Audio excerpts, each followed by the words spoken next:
Here they are, energy spirits.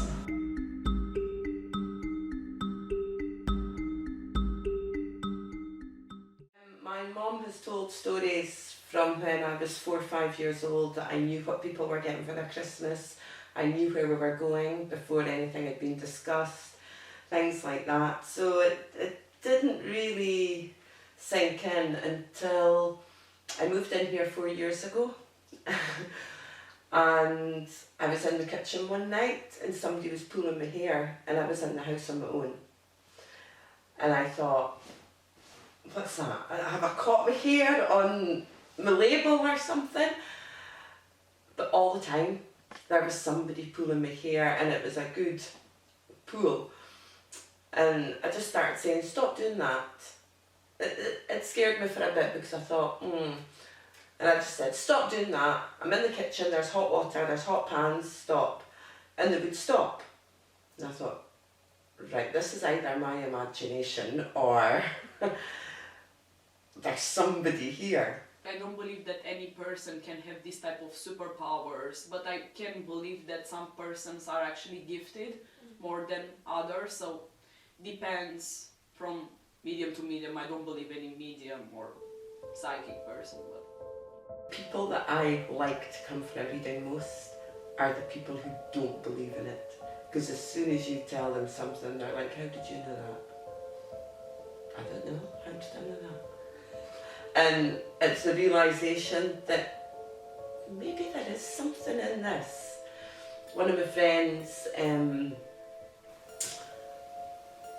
he didn't believe. He's got a logical mind and there's no sense to this. How can this possibly happen? How can there possibly be anything like that? And I said to him, and I'd only known him a couple of years, and he took the mickey. He did take the mickey. And I said to him, see that teddy that was ripped that you put in your cupboard when you were 5 years old? You always said you didn't know what happened to it. I said, you know what happened to it? I said, and so does somebody up there, because they were watching you and you shouldn't have done it. And his face was like, only me knows about that. So he was kind of taken aback. He said, still don't believe it, still don't believe it. I said, how could I know about something about you when you were 5 years old? Do you know what I mean? You're late 40s now, I didn't know you then. So he was a bit, I still think he doesn't believe in it, but... And I don't really believe in them. I think that's just fooling people, because I think they tell people what they want to hear to get more money, and that's everything like what they do, in my opinion. I don't do it as a job. Yes, I do charge for my time, because I come into my house to get a cup of coffee. They're getting at least an hour of my time for a reading. And I just think, I don't charge much, but I do probably between 4 and 8 a month. And I want to keep it at that, because as soon as I start doing it as a job, it'll get too much and it tires me out. That people don't realise that they come to a psychic, they have a laugh, they've got 3 or 4 of their friends with them. They don't actually realise how tiring it is for a psychic. And I normally go to my bed 12 o'clock, 1 o'clock. But after I've done a reading, I can be in my bed 9 or 10 o'clock at night, because I'm just exhausted, because it does take a lot out of me. I believe in my country almost everyone visited a medium. I don't think they all believe, but most of them believe in mediums and psychics, and at least once in their lifetime they visited one, either of curiosity or they really believed in them and wanted to know something about their future, their past maybe, something that they didn't quite understood in the time. My granny was always called a witch. I don't think she was a witch, I really don't think she was a witch, but I think she did have a talent. maybe I shouldn't say this, but if anybody ever upset her, right, she had this, like she would sit make a little dog. Yeah, I had a story about that when I was walking back from work. I met a guy and he looked like he was trying to say my future. When I say that I'm in rush, he stopped me and he said my name, and it was really surprising. So I just straight went away from here because I didn't want to talk to him. It was an interesting experience. I don't know if they will be true, but it was fun. I believe this thing is really subjective from person to person. I don't think that it's actually a general belief in my country. Depends, some of them believe, some of them not. It's really up to the person. I believe in mediums, but not like I believe everything they say. Partly, I've been taught at young age by my grandparents to believe in almost everything. There are some that are genuine. There are an awful lot of psychics, mediums, clairvoyants, whatever you want to call them, that, although I've got a Facebook page, if anybody contacts me through that, I do not look at their Facebook page. I will not look at their life. If somebody wants a reading from me, I don't go onto Facebook. Facebook is not a true representation of anybody anyway. It's only what you want them to see.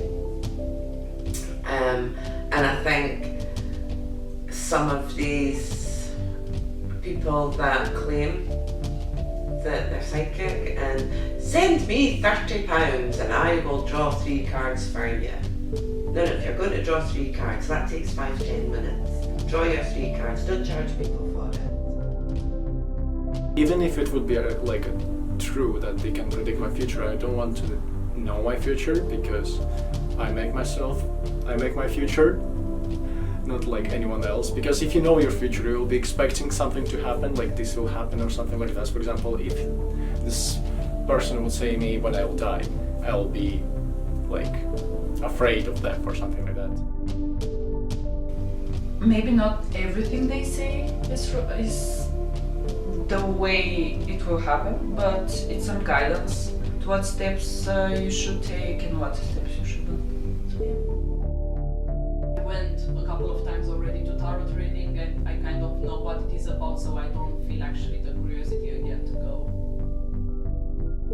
But one of my friends, I only met them on holiday, and a few weeks later she messaged me and said, can you do me a reading? And you did touch on a couple of things on holiday. She said, can you do me a reading? Like, yeah, no problem. And I described a door to her. I drew the door. I told her where it was. I wasn't sure what building it was. And this creeped me out a little bit more. And without giving too much away, something horrendous happened to her when she was a child. Absolutely horrendous. And this was the courthouse that somebody was sentenced. The door of the courthouse. And that really freaked me out because I actually drew it. Because I was explaining it and she's like, I don't know what door you mean. And I drew it and she's like, oh my God.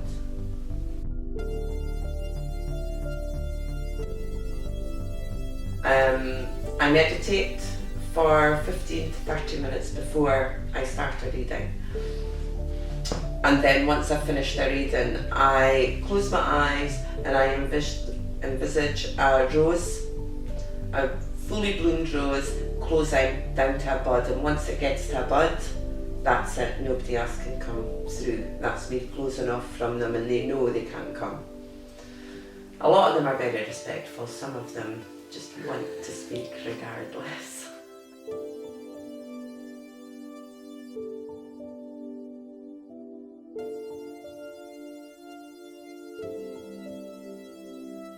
I know that sounds really weird to people who don't believe it.